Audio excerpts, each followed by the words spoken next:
الرحمن الرحيم الحمد لله الذي خلق السماوات والأرض وجعل الظلمات والنور ثم الذين كفروا بربهم يعدلون هو الذي خلقكم من طين ثم قضى أجلا وأجل مسمى عنده ثم أنتم تمترون وهو الله في السماوات وفي الأرض يعلم سركم وجهركم ويعلم ما تكسبون وما تأتيهم من آية من آيات ربهم إلا كانوا عنها معرضين فقد كذبوا بالحق لما جاءهم فسوف يأتيهم أنباء ما كانوا به يستهزئون ألم يروا كم أهلكنا من قبلهم من قرن مكناهم في الأرض ما لم نمكن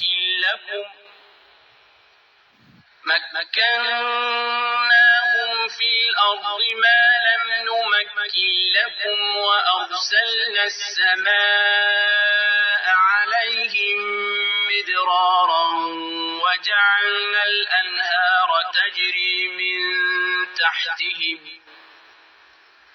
وجعلنا الأنهار تجري من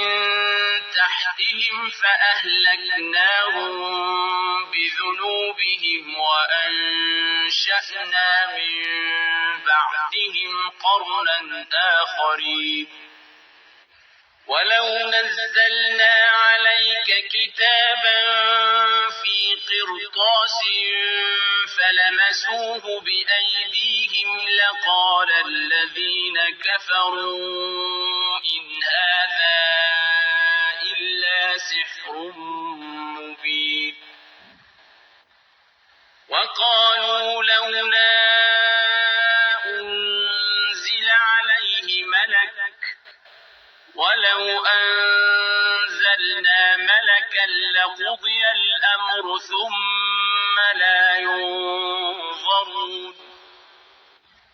ولو جعلناه ملكا لجعلناه رجلا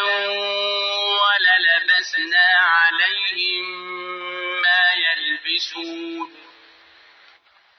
ولقد استهزئ برسل من قبلك فحاق بالذين سخروا منهم ما كانوا به يستهزئون قل سيروا في الأرض ثم انظروا كيف كان عاقبة المكذبين قل لمن ما في السماوات والأرض قل لله كتب على نفسه الرحمة ليجمعنكم إلى يوم القيامة لا ريب فيه الذين خسروا أنفسهم فهم لا يؤمنون وله ما سكن في الليل والنهار وهو السميع العليم قل أغير الله أتخذ وليا فاطر السماوات والأرض وهو يطعم ولا يطعم قل إني أمرت أن أكون أول من أسلم ولا تكونن من المشركين قل إني أخاف إن عصيت ربي عذاب يوم عظيم من يصرف عنه يومئذ فقد رحمه وذلك الفوز المبين وإن يمسسك الله بضر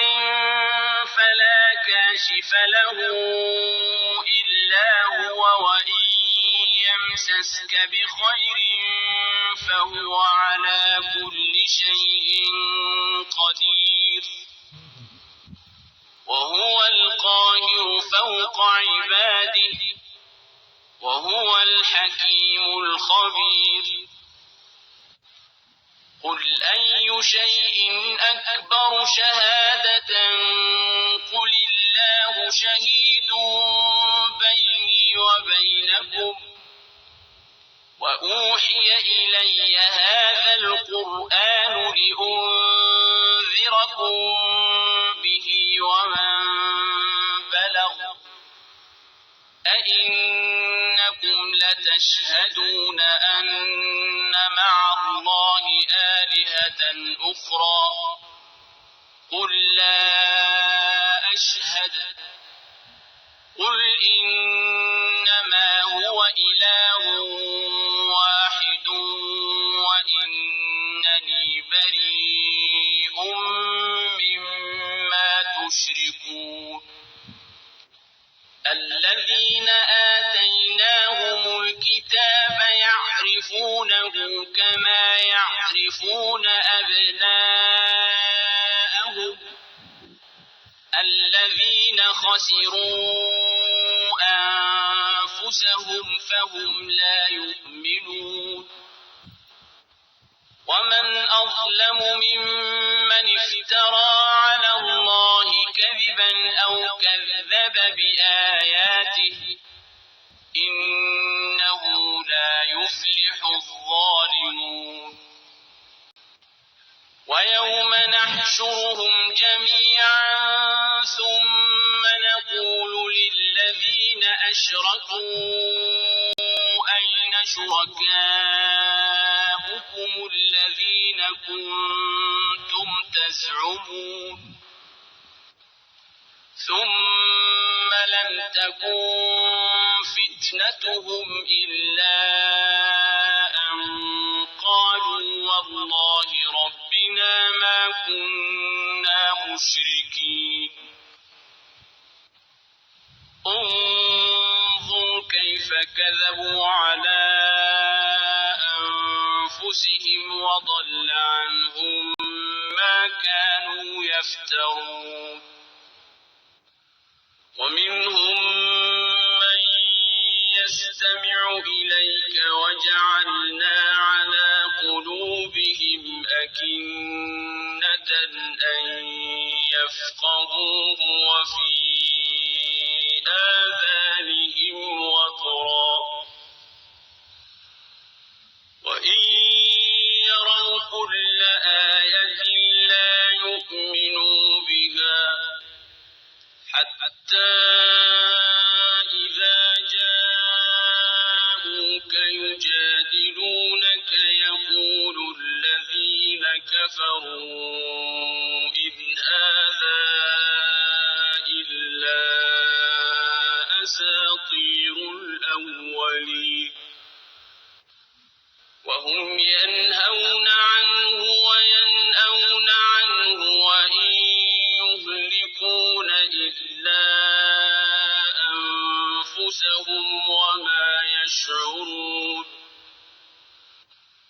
ولو ترى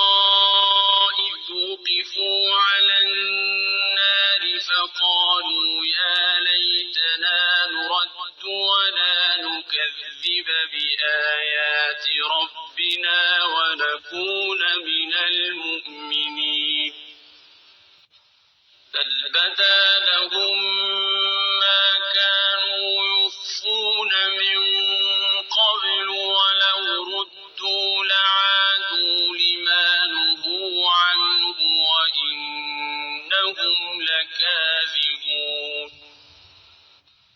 وقالوا إن هي إلا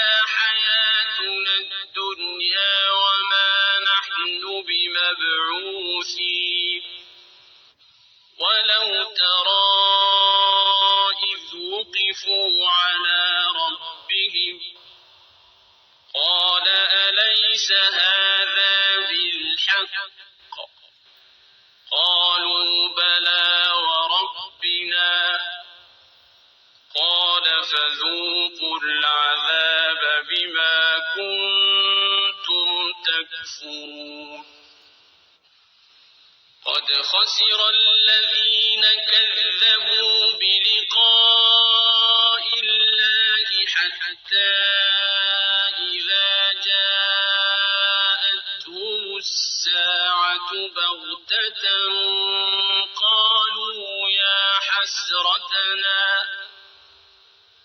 قالوا يا حسرتنا على ما فرطنا فيها وهم يحملون أوزارهم على ظهورهم ألا ساء ما يزرون وما الحياة الدنيا إلا لعب ولهو وللدار الآخرة خير للذين يتقون أفلا تعقلون قد نعلم إنه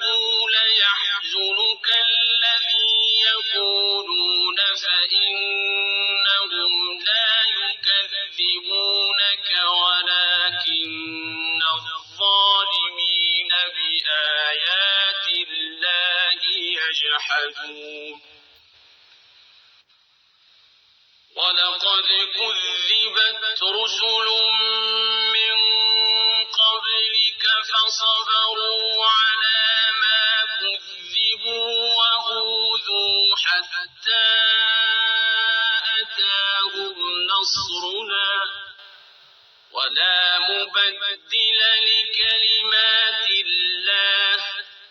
ولقد جاءك من نبأ المرسلين وإن كان كبر عليك إعراضهم فإن استطعت أن تبتغي نفقا في الأرض أو سلما في السماء فتأتيهم بآية ولو شاء الله لجمعهم على الهدى فلا تكونن من الجاهلين إنما يستجيب الذين يسمعون والموتى يبعثهم الله ثم إليه يرجعون وقالوا لولا نزل عليه آية من ربه قل إن الله قادر على أن ينزل آية ولكن أكثرهم لا يعلمون وما من دابة في الأرض ولا طائر يطير بجناحيه إلا أمم أمثالكم ما فرطنا في الكتاب من شيء ثم إلى ربهم يحشرون والذين كذبوا بآياتنا صم وبكم في الظلمات من يشاء الله يضلله ومن يشاء يجعله على صراط مستقيم قل أرأيتكم إن أتاكم عذاب الله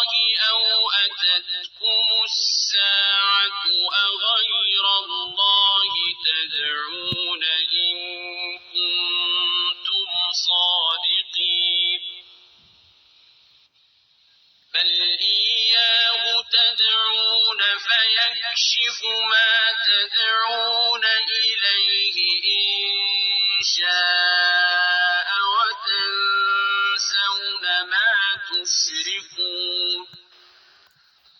ولقد أرسلنا إلى أمم من قبلك فأخذناهم بالبأساء والضراء لعلهم يتضرعون فلولا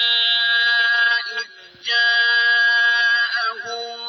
بأسنا تضرعوا ولكن قست قلوبهم وزين لهم الشيطان ما كانوا يعملون فلما نسوا ما ذكروا به فتحنا عليهم أبواب كل شيء حتى إذا فرحوا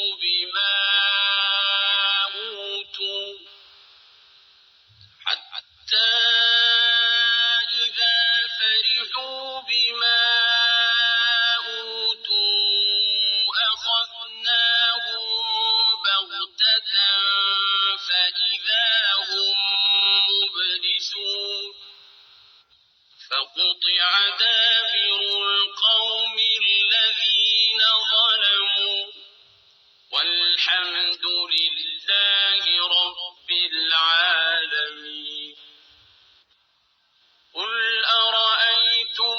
إن أخذ الله سمعكم وأبصاركم وختم على قلوبكم من إله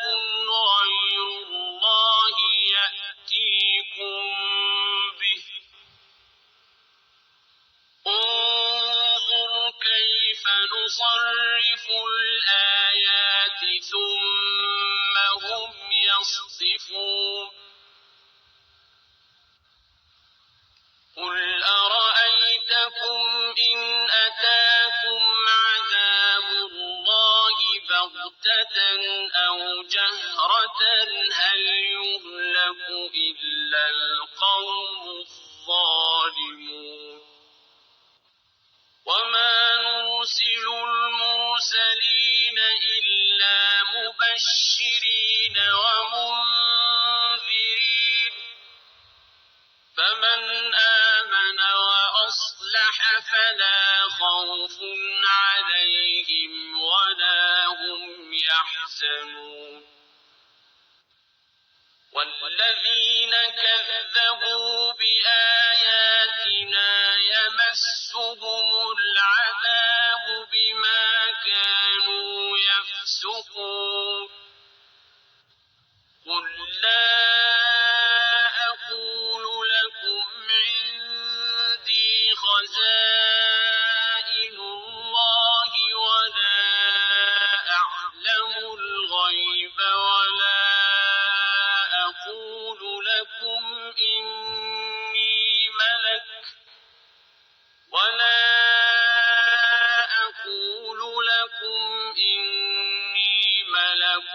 إن أتبع إلا ما يوحى إلي قل هل يستوي الأعمى والبصير أفلا تتفكرون وأنذر به الذين يخافون أن يحشروا إلى ربهم ليس لهم من دونه ولي ولا شفيع لعلهم يتقون ولا تطرد الذين يدعون ربهم بالغداة والعشي يريدون وجهه ما عليهم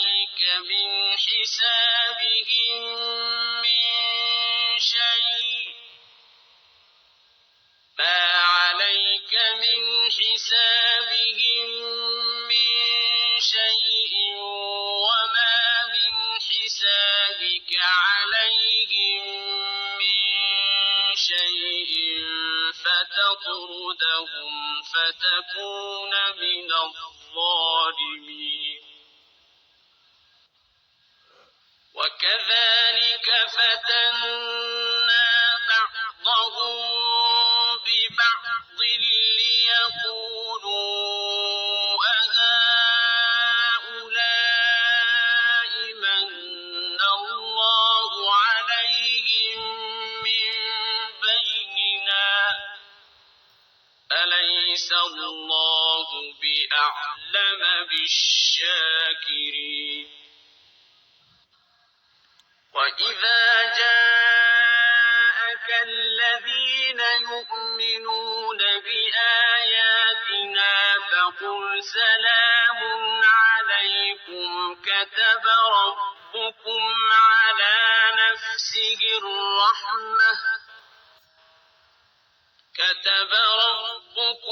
على نفسه الرحمة أنه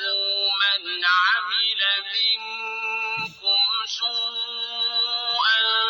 بجهالة ثم تاب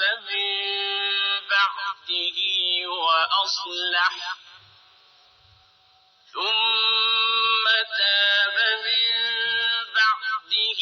وأصلح فأنه غفور رحيم وكذلك نفصل الآيات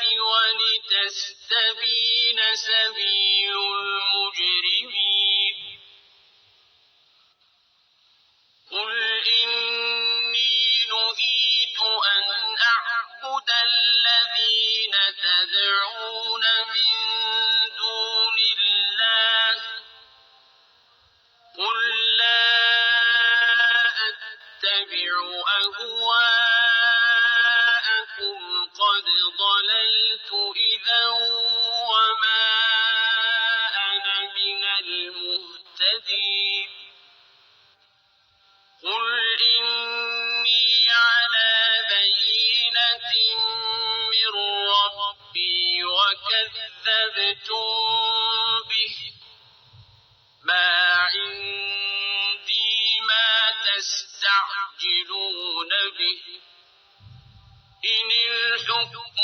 إلا لله يقص الحق وهو خير الفاصلين قل لو أن عندي ما تستعجلون به لقضي الأمر بيني وبينكم والله أعلم بالظالمين وعنده مفاتح الغيب لا يعلمها إلا هو ويعلم ما في البر والبحر وما تسقط من ورقة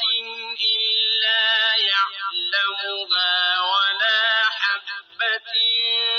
في ظلمات الأرض ولا رطب ولا يابس إلا في كتاب مبين وهو الذي يتوفاكم بالليل ويعلم ما جرحتم بالنهار ثم يبعثكم فيه ليقضى أجل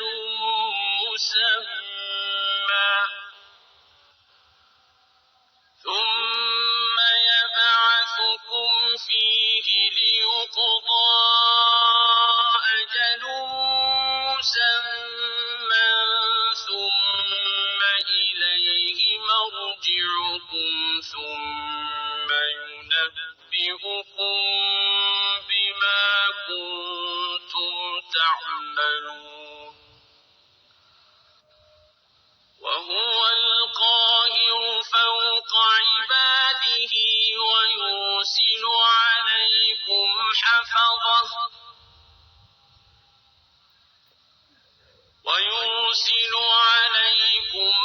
يقظة حتى إذا جاء أحدكم الموت توفته رسلنا وهم لا يفرطون ثم ردوا إلى الله مولاهم الحق ألا له الحكم وهو أسرع الحاسبين قل من ينجيكم من ظلمات البر والبحر تدعونه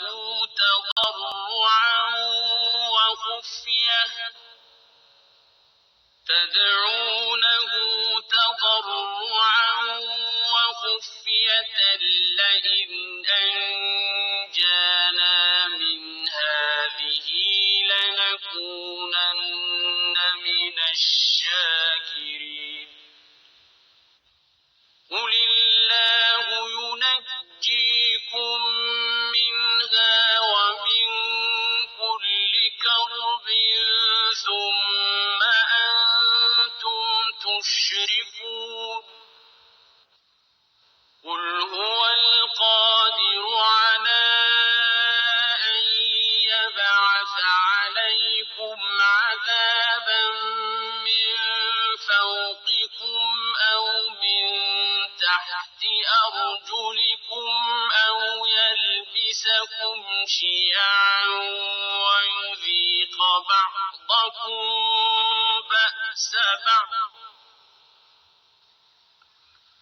انظر كيف نصرف الآيات لعلهم يفقهون وكذب به قومك وهو الحق قل لست عليكم بوكيل لكل نبأ مستقر وسوف تعلمون وإذا رأيت الذين يخوضون في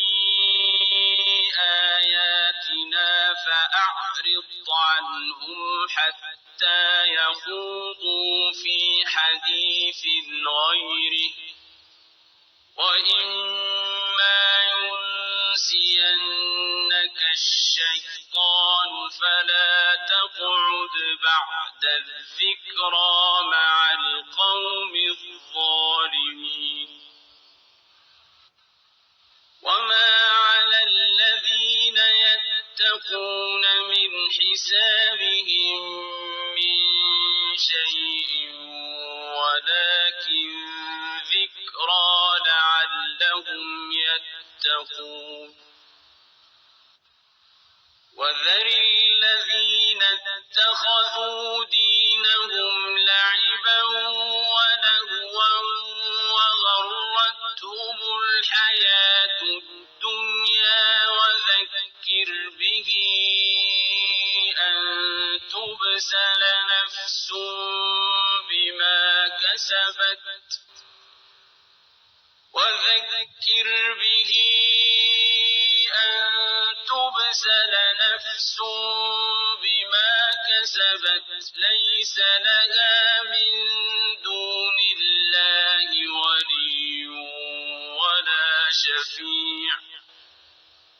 ليس لها من دون الله ولي ولا شفيع وإن تعدل كل عدل لا يؤخذ منها أولئك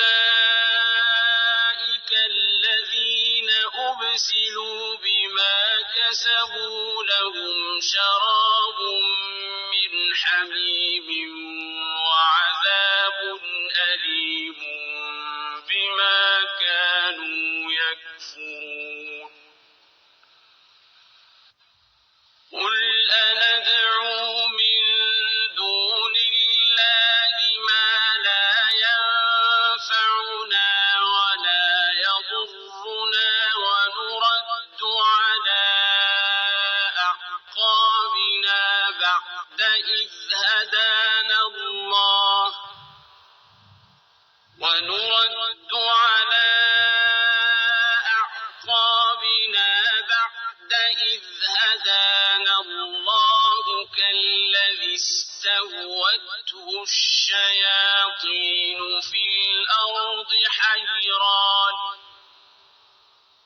كالذي استهوته الشياطين في الأرض حيران له أصحاب يدعونه إلى الهدى ائتنا قل إن هدى الله هو الهدى وأمرنا لنسلم لرب العالمين وأن أقيموا الصلاة واتقوه وهو الذي إليه تحشرون وهو الذي خلق السماوات والأرض بالحق ويوم يقول كن فيكون قوله الحق وله الملك يوم ينفخ في الصور عالم الغيب والشهادة وهو الحكيم الخبير وإذ قال إبراهيم لأبيه آزر أتتخذ أصناما آلهة إني أراك وقومك في ضلال مبين وكذلك نري إبراهيم ملكوت السماوات والأرض وليكون من الموقنين فلما جن عليه الليل رأى كوكبا قال هذا ربي فلما أفل قال لا أحب الآفلين فلما رأى القمر بازغا قال هذا ربي فلما أفل قال لئن لم يهدني ربي لأكونن من القوم الضالين فلما رأى الشمس بازغة قال هذا ربي هذا أكبر فلما أفلت قال يا قوم إني بريء مما تشركون إني وجهت وجهي للذي فطر السماوات والأرض حنيفا وما أنا من المشركين وحاجه قومه قال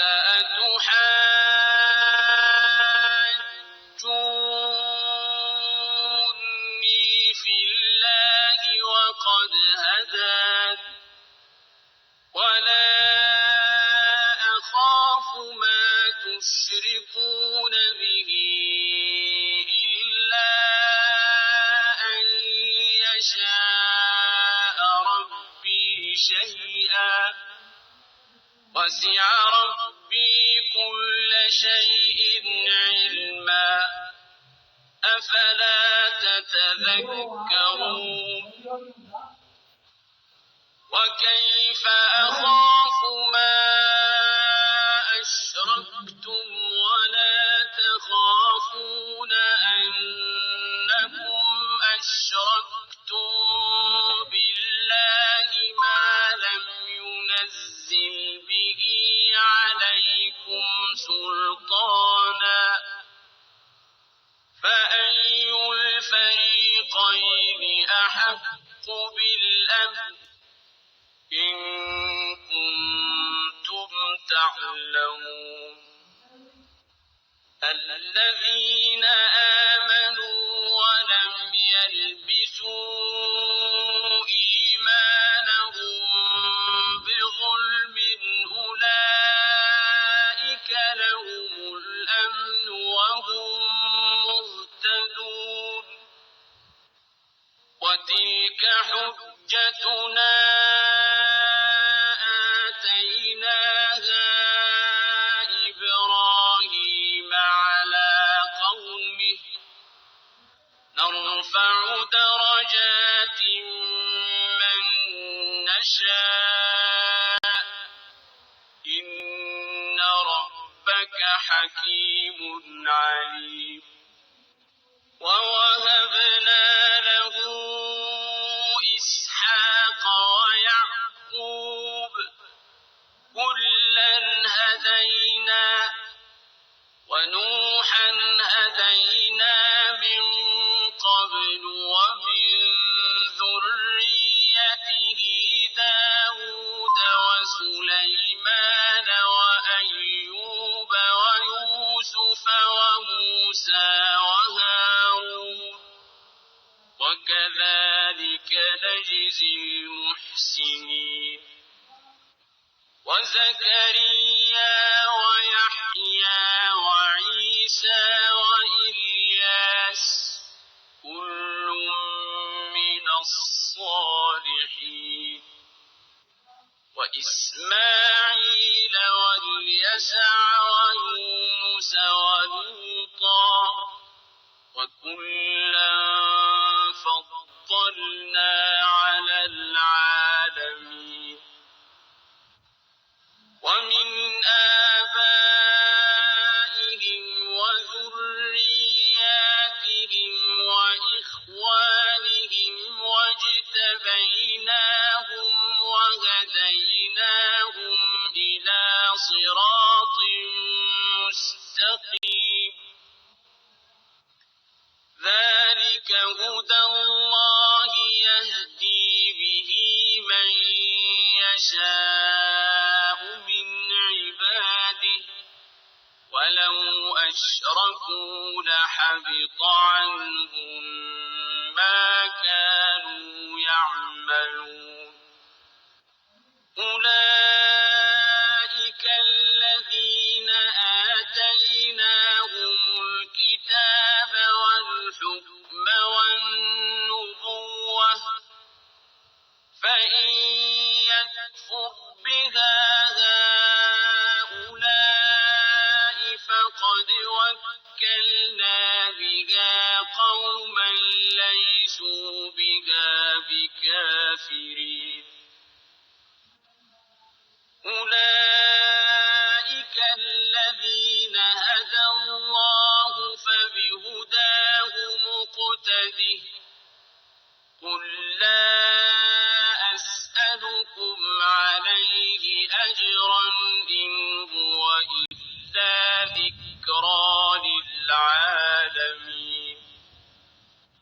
وما قدروا الله حق قدره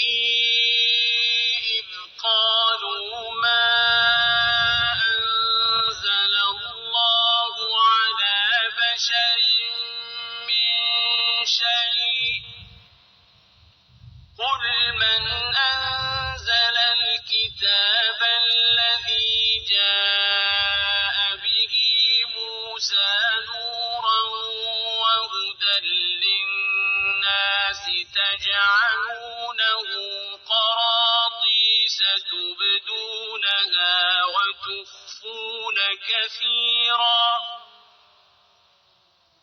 تبدونها وتخفون كثيرا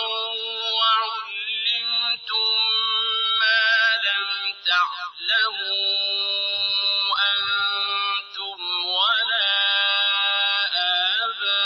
آباؤكم قل الله ثم ذرهم في خوضهم يلعبون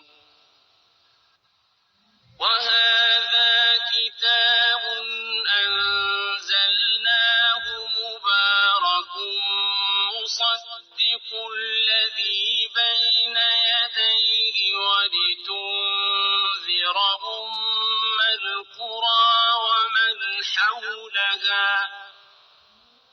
والذين يؤمنون بالآخرة يؤمنون به وهم على صلاتهم يحافظون ومن أظلم ممن افترى على الله كذبا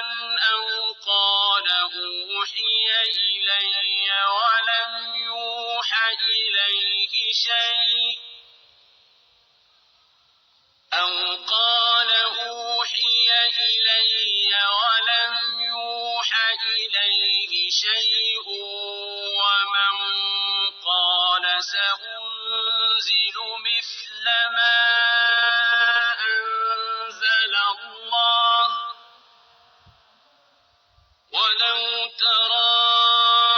إذ الظالمون في غمرات الموت والملائكة باسطوا أيديهم أخرجوا أنفسكم اليوم تجزون عذاب الهون بما كنتم تقولون على الله غير الحق وكنتم عن آياته تستكبرون ولقد جئتمونا فرادا كما خلقناكم أول مرة وتركتم ما خولناكم وراء ظهوركم وما نرى معكم شفعاءكم الذين زعمتم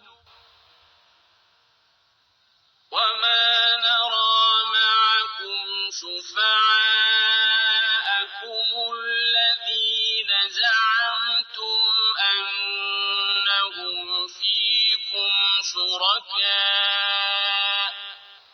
لقد تقطع بينكم وضل عنكم ما كنتم تزعمون إن الله فالق الحب والنوى يخرج الحي من الميت ومخرج الميت من الحي ذلكم الله فأنى تؤفكون فالق الإصباح وجعل الليل سكنا والشمس والقمر حسبانا ذلك تقدير العزيز العليم وهو الذي جعل لكم النجوم لتهتدوا بها في ظلمات البر والبحر قد فصلنا الآيات لقوم يعلمون وهو الذي أنشأكم من نفس واحدة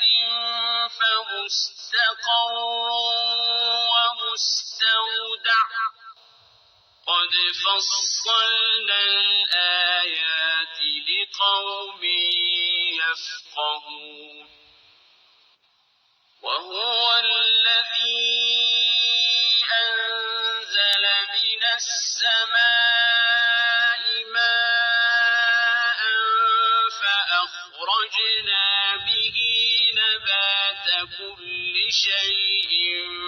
فأخرجنا منه خضرا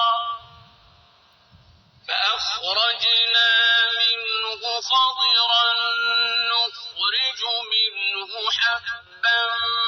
متراكبا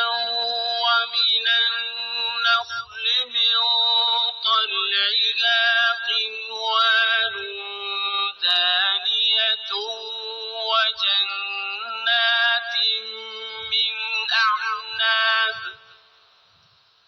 وجنات من أعناب والزيتون والرمان مشتبها وغير متشابه انظروا إلى ثمره إذا أثمر وينعه إن في ذلكم لآيات لقوم يؤمنون وجعلوا لله شركاء الجن وخلقهم وخرقوا له بنين وبنات بغير علم سبحانه وتعالى عما يصفون بديع السماوات والأرض أنى يكون له ولد ولم تكن له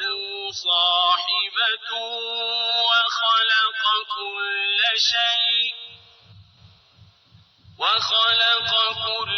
شيء وهو بكل شيء عليم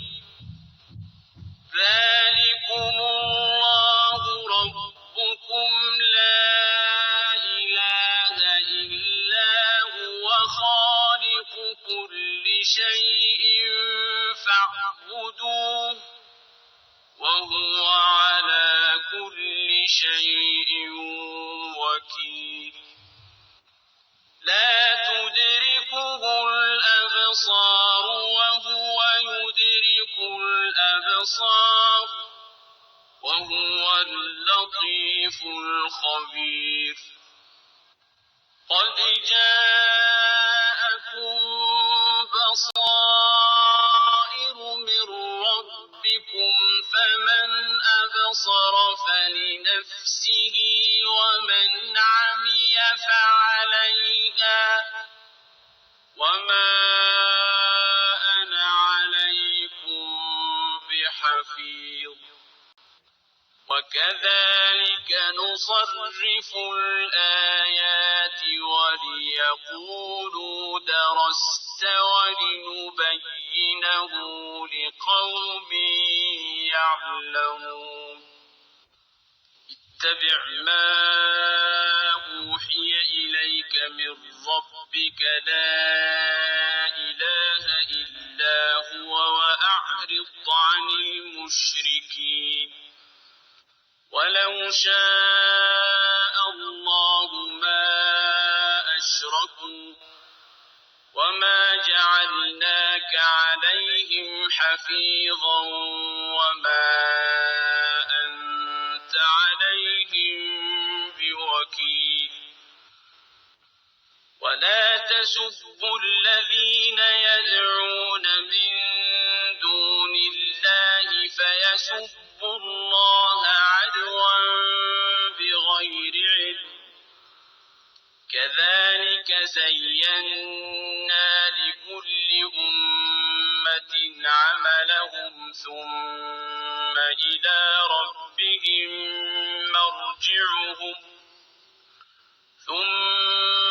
إلى ربهم مرجعهم فينبئهم بما كانوا يعملون وأقسموا بالله جهد أيمانهم لئن جاءتهم آية ليؤمنن بها قل إنما الآيات عند الله وما يشعركم أنها إذا جاءت لا يؤمنون ونقلب أفئدتهم وأبصارهم كما لم يؤمنوا به أول مرة ونذرهم في طغيانهم يعمهون ولو أننا نزلنا إليهم الملائكة وكلمهم الموتى وحشرنا عليهم كل شيء قبلا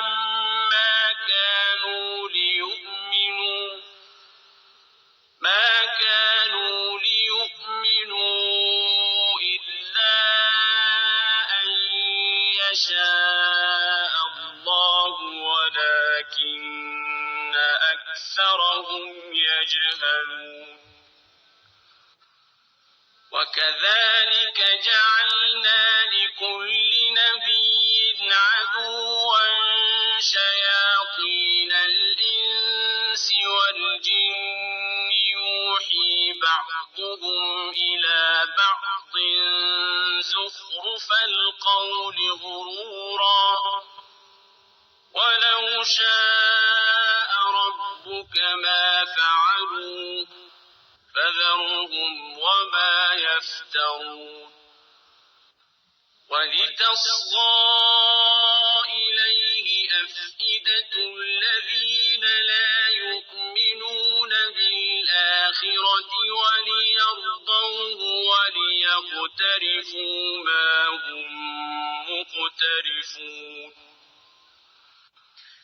أفغير الله أبتغي حكما وهو الذي أنزل إليكم الكتاب مفصلا والذين آتيناهم الكتاب يعلمون أنه منزل من ربك بالحق فلا تكونن من الممترين وتمت كلمة ربك صدقا وعدلا لا مبدل لكلماته وهو السميع العليم وإن تطع أكثر من في الأرض يضلوك عن سبيل الله إن يتبعون إلا الظن وإن هم إلا يخرصون إن ربك هو أعلم من يضل عن سبيله وهو أعلم بالمهتدين فكلوا مما ذكر اسم الله عليه إن كنتم بآياته مؤمنين وما لكم ألا تأكلوا مما ذكر اسم الله عليه وقد فصل لكم ما حرم عليكم إلا ما اضطررتم إليه وإن كثيرا ليضلون بأهوائهم بغير علم إن ربك هو أعلم بالمعتدين وذروا ظاهر الإثم وباطنه إن الذين يكسبون الإثم سيجزون بما كانوا يقترفون ولا تأكلوا مما لم يذكر اسم الله عليه وإنه لفسق وإن الشياطين ليوحون إلى أوليائهم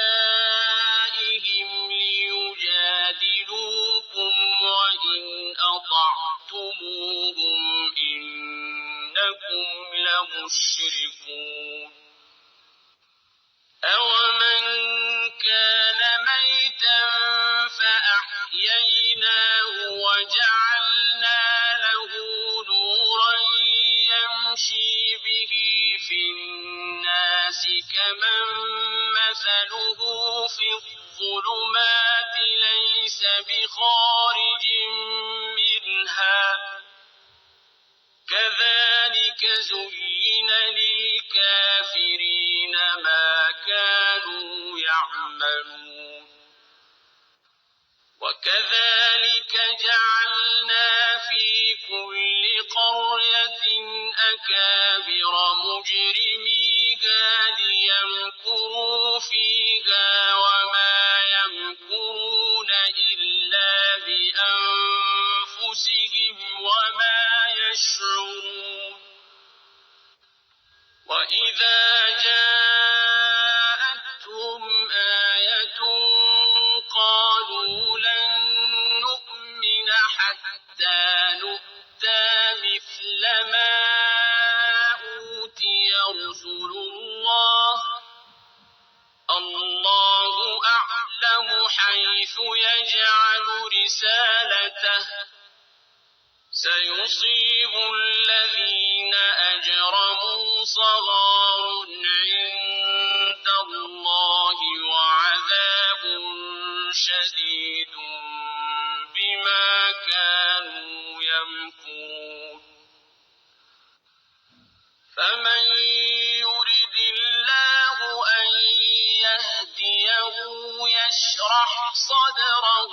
للإسلام ومن يرد أن يضله يجعل صدره ضيقا حرجا كأنما يصعد في السماء كذلك يجعل الله الرجس على الذين لا يؤمنون وهذا صراط ربك مستقيما قد فصلنا الآيات لقوم يذكرون لهم دار السلام عند ربهم وهو وليهم بما كانوا يعملون ويوم يحشرهم جميعا يا معشر الجن قد استكثرتم من الإنس وقال أولياؤهم من الإنس ربنا استمتع بعضنا ببعض وبلغنا أجلنا الذي أجلت لنا قال النار مثواكم خالدين فيها إلا ما شاء الله إن ربك حكيم عليم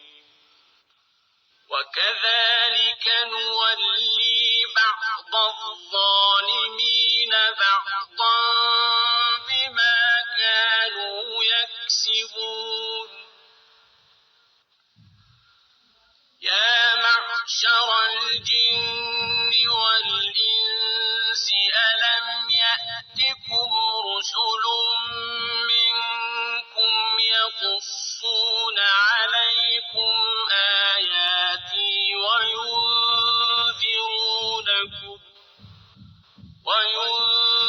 وينذرونكم لقاء يومكم هذا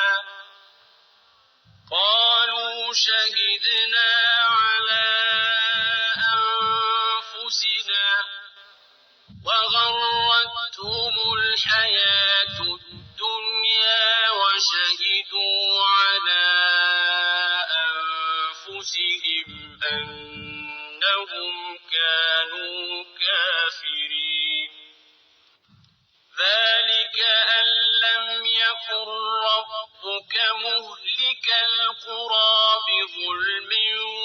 وأهلها غافلون ولكل درجات مما عملوا وما ربك بغافل عما يعملون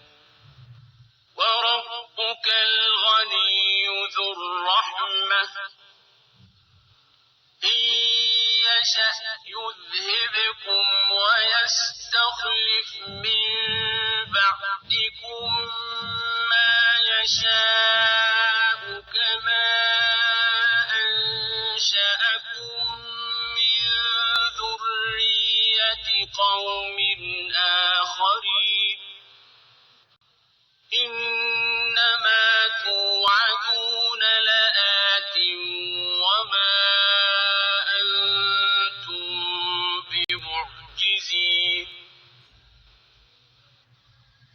قل يا قوم اعملوا على مكانتكم إني عامل فسوف تعلمون من تكون له عاقبة الدار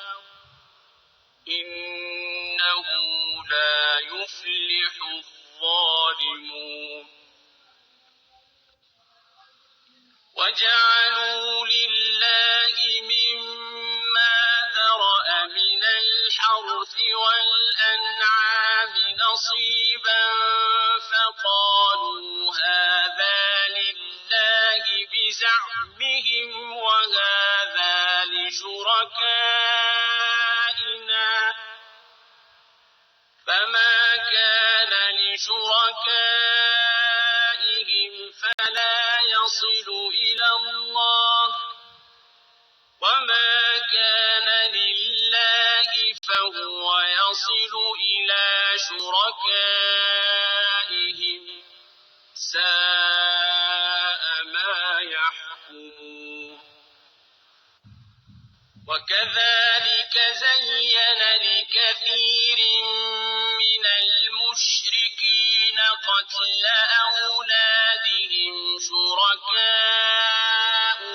ليردوهم وليلبسوا عليهم دينهم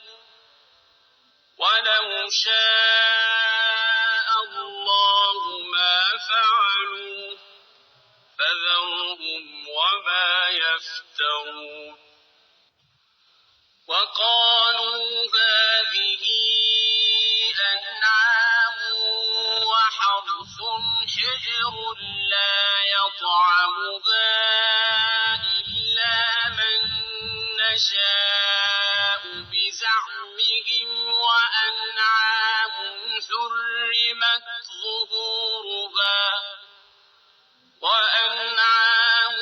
حرمت ظهورها وأنعام لا يذكرون اسم الله عليها افتراء عليه سيجزيهم بما كانوا يفترون وقالوا ما في بطون هذه الأنعام خالصة لذكورنا ومحرم على أزواجنا وإن يكن ميتة فهم فيه شركاء سيجزيهم وصفهم إنه حكيم عليم قد خسر الذين قتلوا أولادهم سفها بغير علم وحرموا ما رزقهم الله افتراء على الله قد ضلوا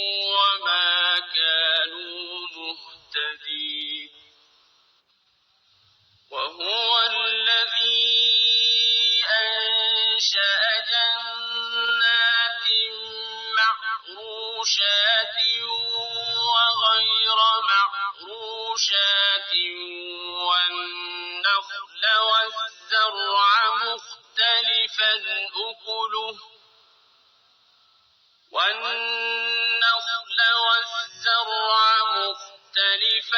أكله والزيتون والرمان متشابها وغير متشابه كلوا من ثمره إذا أثمر وآتوا حقه يوم حصاده ولا تسرفوا إنه لا يحب المسرفين ومن الأنعام حمولة وفرشا كلوا مما رزقكم الله ولا تتبعوا خطوات الشيطان إنه لكم عدو مبين 8 أزواج من الضأن 2 ومن المعز 2 قل أذكرين حرم أم الأنثيين أما اشتملت عليه أرحام الأنثيين نبئوني بعلم إن كنتم صادقين ومن الإبل 2 ومن البقر 2 قل أذكرين حرم أم الأنثيين أما اشتملت عليه أرحام الأنثيين أم كنتم شهداء إذ وصاكم الله بهذا فمن أظلم ممن افترى على الله كذبا ليضل الناس بغير علم إن الله لا يهدي القوم الظالمين قل لا أجد فيما أوحي إلي محرما على طاعم يطعمه إلا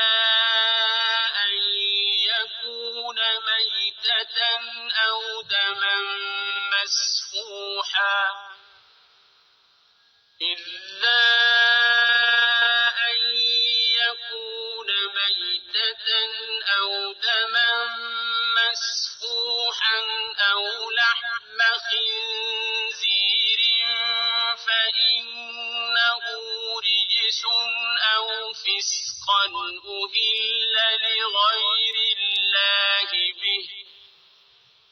فمن اضطر غير باغ ولا عاد فإن ربك غفور رحيم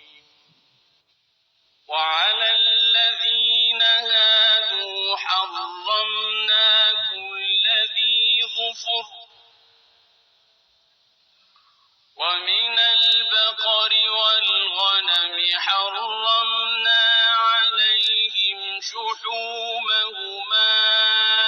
إلا ما حملت ظهورهما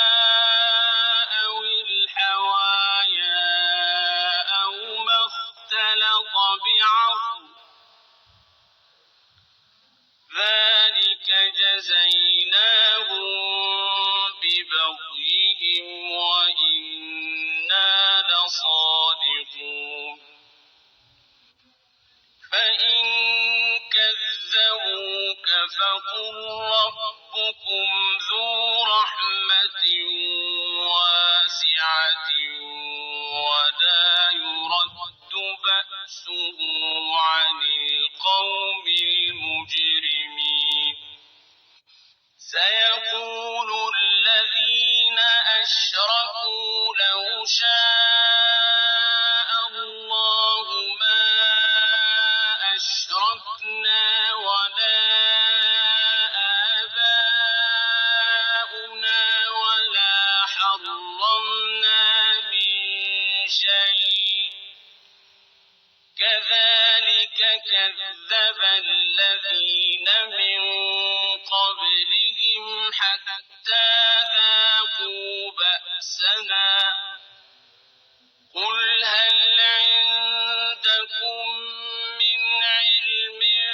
فتخرجوه لنا إن تتبعون إلا الظن وإن أنتم إلا تخرصون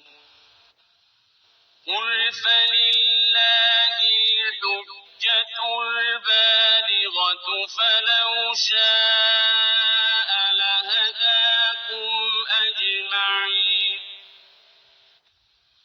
قل هلم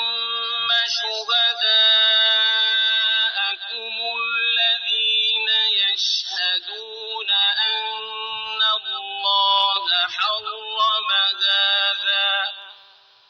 فإن شهدوا فلا تشهد معهم ولا تتبع أهواء الذين كذبوا بآياتنا والذين لا يؤمنون بالآخرة وهم بربهم يعدلون قل تعالوا أتل ما حرم ربكم عليكم ألا تشركوا به شيئا وبالوالدين إحسانا ولا تقتلوا أولادكم من إملاق نحن نرزقكم وإياهم ولا تقربوا الفواحش ما ظهر منها وما بطن ولا تقتلوا النفس التي حرم الله إلا بالحق ذلكم وصاكم به لعلكم تعقلون ولا تقربوا مال اليتيم إلا بالتي هي أحسن حتى يبلغ أشده وأوفوا الكيل والميزان بالقسط لا نكلف نفسا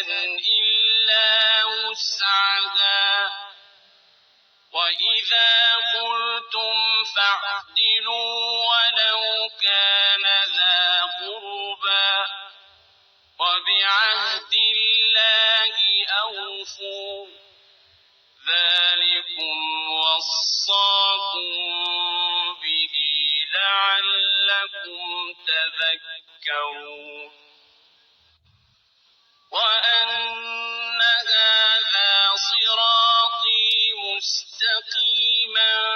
فاتبعوه